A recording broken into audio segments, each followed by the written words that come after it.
COVID-19 is the serious disease caused by the highly contagious coronavirus. It spreads so quickly because it takes several days to show symptoms, and most people won't even know they have it yet.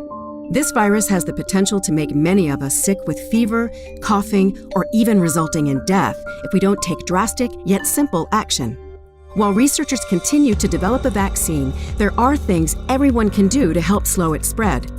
Stay home, unless you have to go to the grocery store, pharmacy, or outside to exercise. Wash your hands frequently for at least 20 seconds, and practice social distancing. But what is social distancing? Well, it's just like it sounds. Distance yourself from others at all possible times. A virus only spreads if it has someone new to infect. So if we all put at least 6 feet of distance between each other, the virus will have nowhere new to go and will eventually run out of steam. Hello and welcome to The Talk with Tariro. As a country, we know that we are on target when we're looking at ending AIDS by 2030. And indeed, when we're looking at 2020, we had targets where we were supposed to have 90% of Zimbabwean people living with HIV having been tested, people knowing their status, that's 90%, as well as having that 90% accessing treatment. To help us address the issue of HIV care treatment and support on the program, we are joined by Mr. Clayton Muzite. Muzite, tinokutambira ipa The Talk. Zvakanaka ye. Tiri kuda kuti imi munyatsotitsanangurira kuti rwendo rwenyu rwekurarama neHIV rwakamira sei? All right. Ini ndinonzi Clayton Muzite. Ndinobva ona kuChipinge. Ndechigara muno muHopley. Asi pandanga ndimbosenza ndaisenza ona mucity of Harare. Ndisenza muhealth on a department. Saka ndisenza muhealth on a department. Ndakasenza makore anokwanisa kuita 23 years. Ndiri muhealth on a department. Asi zvokutestwa izvi ndakangaona ndisinaona kodzero nazvo kana kuzvifarira kana ndaitombozviona ingafanira ngazvinoona zvisina kodzero ende zvisina maturo. Asi ndakazoti pandakaendeswa ona paNazareta ndiriona mukanzuru. Ndakaendeswa ona paNazareta ona it was on 1990. Kunoshanda ipapo? Ya kunzi Beatrice Road on infectious diseases hospital. Saka ndakasenza ipapa 90, 91, 92, 93. Ndikazobva ipapa early 93. Chii chakaita kuti muende unotestwa? Makanotestwa zvii zvakaitika ipapo? All right. Zvaitika ipapo kuti inini wana ndizende kotestwa handina kumanikidzwa. Ndakazviti ndiri mutoilet so. Kana before mutoilet ndechinzwa inini nyama dzangu. Ndainzwa nyama dzangu na dziri weak. Chiko chakuitika ichi. All right, ndakwenda mutoilet. Mutoilet muya mune maglasses, mirrors. Ndechizvitarisa muya ndoona kuonda ere uku. Saka ndakazviendesa ndega kune karumu ona kwaitestwa. Mwanasikana iyeye ndanoka kaka kunganzi nai baba muri kudeiwo muno paundiseka ndikatoda kutestwa ndobva anditesta kunganzi baba chienda mogara panze. Saka ndakagara panze pasina ona handizivi kuti maminesi mangani akatorwa iwayo. Saka it was on 2002. Saka ndokubva azobuda kunganzi baba maresults enyabuda. Maresults aya ndobva ataura mwanasikana kunganzi baba ropa renyu raonekwa kuzi that's on HIV ona positive. saka yakati pfimbi moyo noti makore acho iwayo mapills ainzi anzi ari mhiri kwemakungwa asati amuno. Saka apa mama kangochengeta mumwoyo kumba pane vamamaudza mamboti yanga iri pfimbi yemwoyo. Pfimbi yemoyo. Hamuna wamakaudza. Saka makazotanga kuchizotaura nezvazvo rini? Alright. Muzukuru wangu yeye murume yeye ndobva azofonera wana munin'ina wangu airoja ona kumfakosi. Ndobva kungati sekuru uya munoona manyai munin'ina mukoma wenyu achagoni una kufamba. Mazi zvaita sekungazi hazvitauriki endakamhanya. Ndobva asvika ungazi mukoma chii ndikati ndizvo zvauri kuona izvozvi. Saka vakutaura vechitaura vahaya kamota. Saka vari kutaura inini ndiri kubheki ikona kwemota kwayakwa vechitaura ungazi hendei kuteswa. Handizivi kuti kana kuti vanga vechindinzwisisa here zvandaitaura kana vanga vasanzwisisa. Asi pakazoti papaye ndachizonzwa kuti vanga vakutaura kuti hanzi koteswa. Saka ndakazovataurira ndikati ini ndakasoteswa kudhara kana kuOld Highfield. Ndopa wakati Old Highfield ungazi yongu. Ndobva tasvika kuOld Highfield. Chazoita kuti munge muri panapa kana muri pamapiritsi makaenda mukapiwa mapiritsi handiti.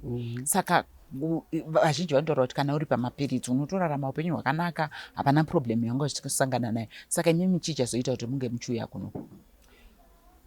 Chakazoitika kuti ndiuye pano ndechekuti utano hwangu wakanga wadzika futi. Asi kuti kudzika kuye hakuzi kuti ndakanga ndichijamba kunwa mapills. Asi zvakanga zvichiti kufamba kwangu kwanga ndisikachafambi ona zvakanaka futi again. Saka ipapo ndazovaona munhu akanga asikachashandi ndazobudiswa on medical grounds. Ndanga ndisisida ona kwokuti mari yacho ndinoiona kupi, kuti ndinorapwa kupi. Asi ndakazonzwa kuti kune nzvimbo inonzi Mashambanzou. Saka ndazonzwa nzvimbo iyoyo vakauya neni. Saka ndokuzobva ona tazosvika pano. Saka ndokuzokutoona ona tiri panapa izvozvo. So mushure mekunge mauya panapa muri kuona utano hwenyu huchisanduka sei? Nokuti kune vamwe vanosvika pakungopererwa sezvamanga makaita zvokuti munhu anenge asingaziye kuti ndoendepi kuti ndinowana rubatsiro. Alright, ini ndinoona kuti upenyu hwangu ona huri kuita zvakanaka. And ndiri kuti kune vanhu ona vasikazivi Mashambanzou haiziri nzvimbo iya yatinonzwa munyika uko kuti hanzi panofiwa and panoitwa ona zvakati pane upenyu. Hongu kwese kunofiwa kana kugomo kana kuti parirenyatwa kucheva kwese kufa kunofiwa. Asi pano panorapwa pano. Tinoona upenyu chavo panapa kuti upenyu hwakanaka pano. Saka mapiritsi enyu muri kunyatsawana zvese zvamunoda muri kunyatsozviwana? Ndinonatsa kuzviwana zvakanaka. Well, we can hear from him. We know that often people we tend to run out of ideas when we get sick, and there was that perception of saying ukanzi waenda kuMashambanzou ndokupera kweupenyu, but muri kunzwa vari kutaura he is getting all the services that he requires just like any other medical institution. Tatenda zvikuru baba.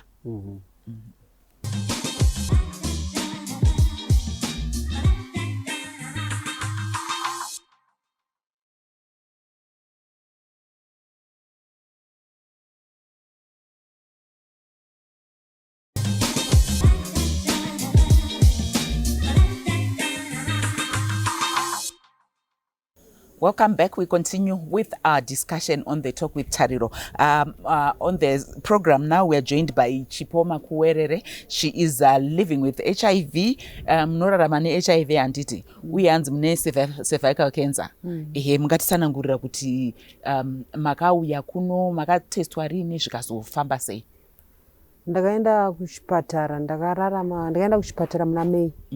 Ndaenda pareview yangu ndikati muna May gore rino iri ndobva ndaenda doctor mbva andiona zvikanzi hasiku hachirapiki, haana kana kundipa kana mapiritsi kana kuita sei. Chainzi hachirapike chibereko ichinenge chironda chacho. Chironda alright. Zvikanzi hachirapike, ndikati hachirapike, zvikanzi vapei zuva, ndobva wandipa zuva remusi wa7 April. Zuva remusi wa7 April akabva andinyorera mapiritsi. Ndobva ndagara 7 April, May, ndarwadziwa. Ndikati naimi ndoita sei? Apa handigoni kumuka, ndinomuka ndichimuka pamubhedha. Ndichiita sei? Zvekuti ndaita tsvina pamubhedha. Ndobva ndati nhai murume wangu, ko hakuna kunokwanisa kuti ndingarapwa here mahara. Ndobva kwawanika shamwari yake imwe inoshanda panapa, inoita nezvepanapa, ndiye yakandidirecta kunoko. Zvikanzi endai kumashamba nzou. Ndikati ndoenda mashamba, ndanga ndisingagoni. But ndikuona kuti ezvinezvi nezvandiri aiwa ezvinezvi ndaright nekurapwa kwandiri kuitwa aiwa ndikubatwa zvakanaka. Ndinamboti kwete ndikubatwa aiwa kana vanobata zvakanaka. Ndoda kumbodzwa munhingirikiri pamakaziva kuti muri positive, makabva maenda pachirongwa chemapiritsi. Saka chii chakaitika kuti muzosvika pakuti muri kurwara? Vamwe vanotaura kuti munozorwara kana wadhifota mapiritsi kana chii? Ameno ndishayo kuti chii. Makaziva kuti muri positive rini? 2014. Chii chachaitika? Ndandaenda nemurume wangu. Murume wangu ndiye anga atanga kutestwa. Murume wangu ndiye anga ine inzi hips. Hips. Anga ne hips. Ndiyo ndakaenda naye. Ndobva ndakunotestwa. Ndatestwa. Ndobva taita sei? Ndobva ndatotanga kuti iye arapwewo. Inini ndobva ndatotanga kuita sei? Totangawo mapiritsi. Mapiritsi ndazotanga 2015. October. Ndobva ndatanga zvidzidzo. Ndopa zvakatanga pazvidzidzo. Ndatanga zvidzidzo ndicho ndopandakaita sei? Ndopa akaningirikira. Ndopa akarapwa, ndichienda naye ndichidzoka, ndichienda naye ndichidzoka, ndichienda naye ndichidzoka, ndichienda naye ndichidzoka. Kusvikira ezvinezvi haapo zvake zvokuti dai anga aripo pamwe angadai aita sei. Saka pachironda chamuri kuti mune chironda chiri pai? Kusasi. Chiri panhengo.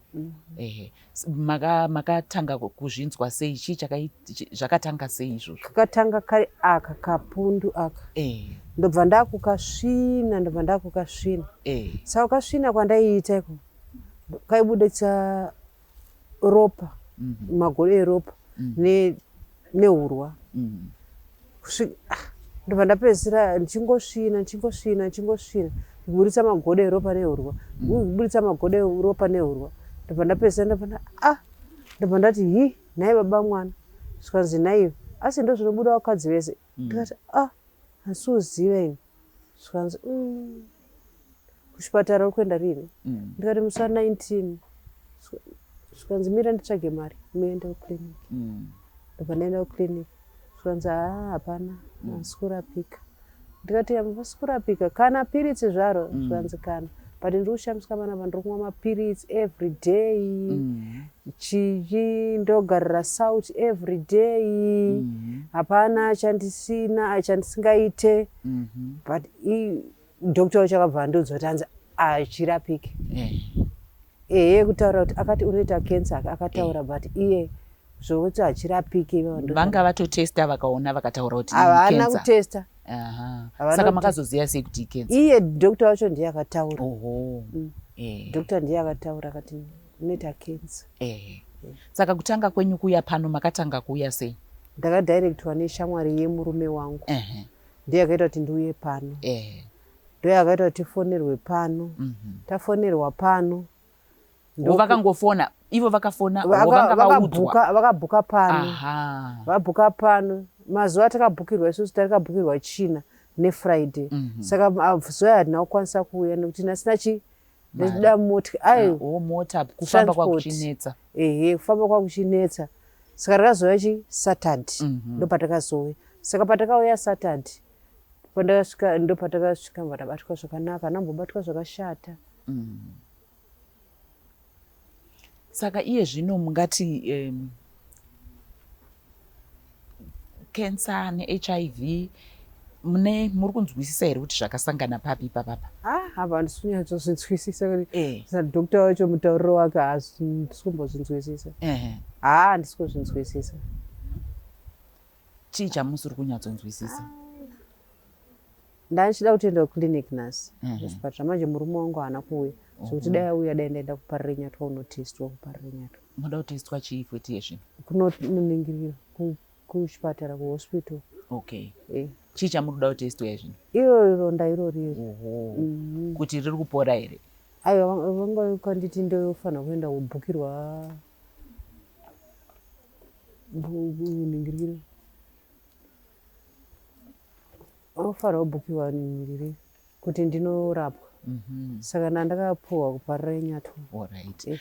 Ndiri kuda zvakare kunzwa kuti iye zvino mishonga yenyu like takatasa yeHIV maARVs mune matambudziko amunosangana nayo here mukuitora mukuiwana kana kuti zvese zviri kufamba zvakanaka? Tisanangurire ipapo. Treatment zviri kufamba sei? Aiwa HIV treatment akatonotorwa nezuro nemurume wangu. Ndiye akanotora. Ndoti nhasi anotouya nawo. Atina ndikwanisa kufamba. Imi munoona sei muri kutaura zvekuti murume wenyu ari very supportive, ari kuita zvese zvakakosha sei kana uchiti utano hwauna kumira mushe, mudiwa wako achimira newe nguva dzese sezvamuri kuratidza kuti murume wenyu ari kumira stereke? Munozviona zvakakosha sei? Murume wangu ari kumira, handidi kunyepa. Bose kumira dai achinzi amire murume wangu, murume wangu anomira. All right. Anomira.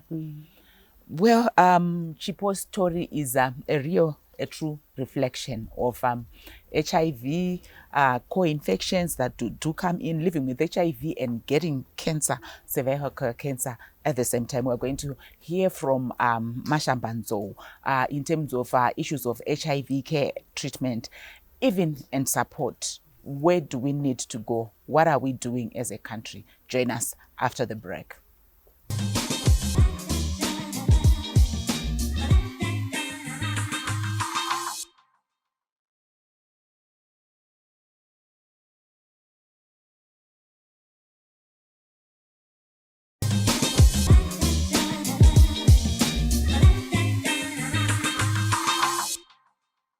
Welcome back. We continue with our discussion where today we are looking at the issue of HIV treatment, care and support.